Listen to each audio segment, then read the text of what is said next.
Hello students, तो चलिए आज हम लोग शुरू करते हैं क्लास 10 के एक्सरसाइज 3.1 का क्वेश्चन नंबर 2, जो कि है on comparing the ratios a1 by a2, b1 by b2 and c1 by c2, find out whether the lines representing the following pairs of linear equation intersect at a point, are parallel और are coincident. तो इस question में हम लोग को क्या बोला गया है कि सबसे पहले तो नीचे जो हम लोग को लीनियर पेयर के दो इक्वेशंस दिए गए हैं उसमें हम लोग को a1 by a2, b1 by b2 और c1 by c2 का वैल्यू फाइंड करना है। और फाइंड करके हम लोग को ये बताना है कि क्या ये जो पेयर ऑफ लीनियर इक्वेशंस है वो इंटरसेक्टिंग है, पैरेलल है या कोइंसिडेंट है। तो इसके अंदर हमारा पहला क्वेश्चन क्या है, तो 5x minus 4y plus 8 is equals to 0 और 7x plus 6y minus 9 is equals to 0, ये हमारा पेयर ऑफ लीनियर इक्वेशंस है। तो अब हम लोग वैल्यू कैसे निकालेंगे, ये हमारा इक्वेशन नंबर 1 है और ये हमारा इक्वेशन नंबर 2 है।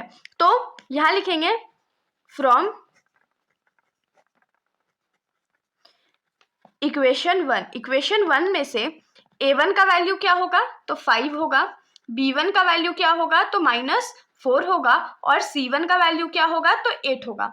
उसके बाद फ्रॉम इक्वेशन 2, तो फ्रॉम इक्वेशन नंबर 2 a2 का वैल्यू कितना होगा, तो 7 होगा, b2 का वैल्यू क्या होगा, तो 6 होगा और c2 का वैल्यू क्या होगा, तो -9 होगा। अब हमारे पास a1 का वैल्यू है, b1 का वैल्यू है, c1 का वैल्यू और a2 का भी वैल्यू है, b2 का वैल्यू है और c2 का वैल्यू। तो हम लोग a1 by b1 निकाल लेते हैं।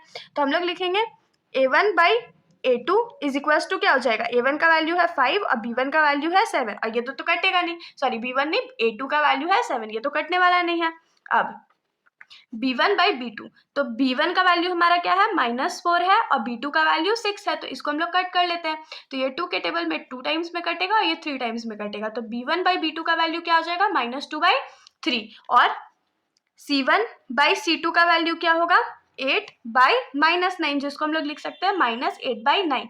तो देखिए यहाँ पर a1 by a2, b1 by b2 और c1 by c2 सबका वैल्यू अलग अलग है ना। तो जब हम लोग कंपेयर करेंगे तो हम लोग को यहाँ क्या मिलेगा, तो हम लोग लिखेंगे ऑन कंपेयरिंग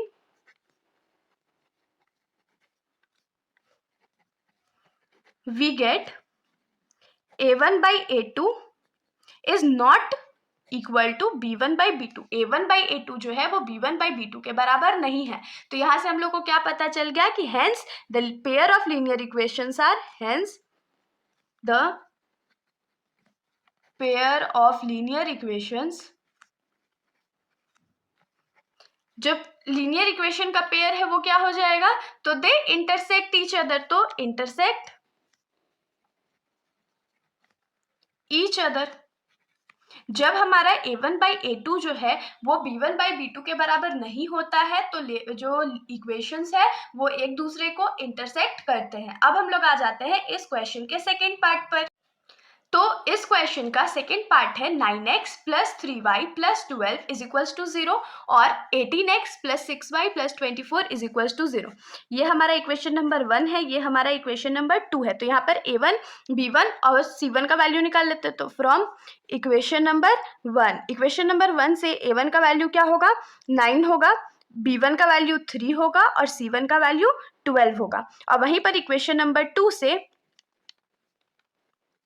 a2 का वैल्यू क्या होगा, तो 18 होगा, b2 का वैल्यू क्या होगा, तो 6 होगा और c2 का वैल्यू क्या होगा, तो 24 होगा। तो अब हम लोग a1 by a2 निकाल लेते हैं। तो a1 by a2 का वैल्यू क्या हो जाएगा, 9/18 और 9/18 तो कटेगा, 9 1 जा 9 और 9 2 जा 18, तो ये क्या हो जाएगा 1/2। अब b1 by b2 पे आता है तो b1 by b2 क्या हो जाएगा, तो 3/6, फिर से ये कटेगा, 3 1 जा 3, 3 2 जा 6, तो ये 1/2 हो गया।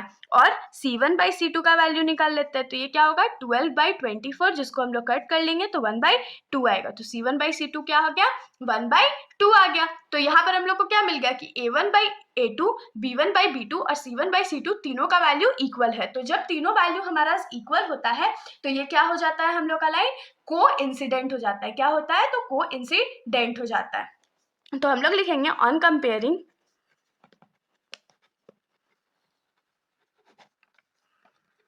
We get a1 by a2 is equals to b1 by b2, जो कि आगे फर्दर इक्वल है c1 by c2 के। तो इसके हिसाब से हम लोग का वैल्यू क्या हो जाएगा, हेंस या देयरफॉर द इक्वेशंस आर या द लाइन्स आर कोइंसिडेंट। क्या हो जाएगा? कोइंसिडेंट। अब हम लोग आ जाते हैं इस क्वेश्चन के लास्ट पार्ट पर। तो हमारे क्वेश्चन का लास्ट पार्ट है 6x minus 3y plus 10 is equals to 0, 2x minus Y plus 9 is equals to 0। तो यहाँ पर हमारा इक्वेशन नंबर 1 ये है, इक्वेशन नंबर 2 ये है। तो हम लोग क्या लिखेंगे? फ्रॉम इक्वेशन नंबर 1 से a1 का वैल्यू हम लोग का क्या आएगा? 6 आएगा, b1 का वैल्यू -3 आएगा और c1 का वैल्यू 10 आएगा। और वहीं पर फ्रॉम इक्वेशन नंबर 2 से हम लोग के पास क्या आएगा? a2 का वैल्यू 2 आएगा, b2 का वैल्यू -1, क्योंकि y के आगे कोई भी वैल्यू नहीं है तो 1 है और माइनस था तो -1 हो गया। और c2 का वैल्यू क्या आएगा? तो 9 आएगा। तो अब देखिए हम लोग a1/a2 फाइंड करते हैं। तो a1/a2 इज इक्वल टू क्या हो जाएगा? 6/2। तो ये कट गया 3 टाइम्स में, तो आंसर क्या आया? 3/1। b1/b2 का वैल्यू क्या आएगा? -3/-1, माइनस और माइनस कट गया तो ये क्या आ जाएगा? 3/1। और c1/c2 का वैल्यू क्या आ जाएगा? 10/9। तो देखिए यहाँ पर क्या हम लोग को मिला है कि a1/a2 जो है वो b1/b2 के तो बराबर है, लेकिन c1/c2 के बराबर नहीं है। और ये कब होता है? जब हमारा लाइन्स पैरेलल होता है। तो इसीलिए हम लोग यहाँ लिखेंगे ऑन कंपेयरिंग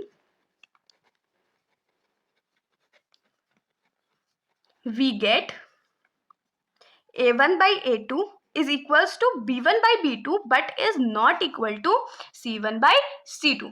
तो यहाँ पर ये हमारा किसके लिए इक्वेशन था? तो पैरेलल लाइंस के लिए था ना, तो देयरफॉर या हेंस द लाइंस आर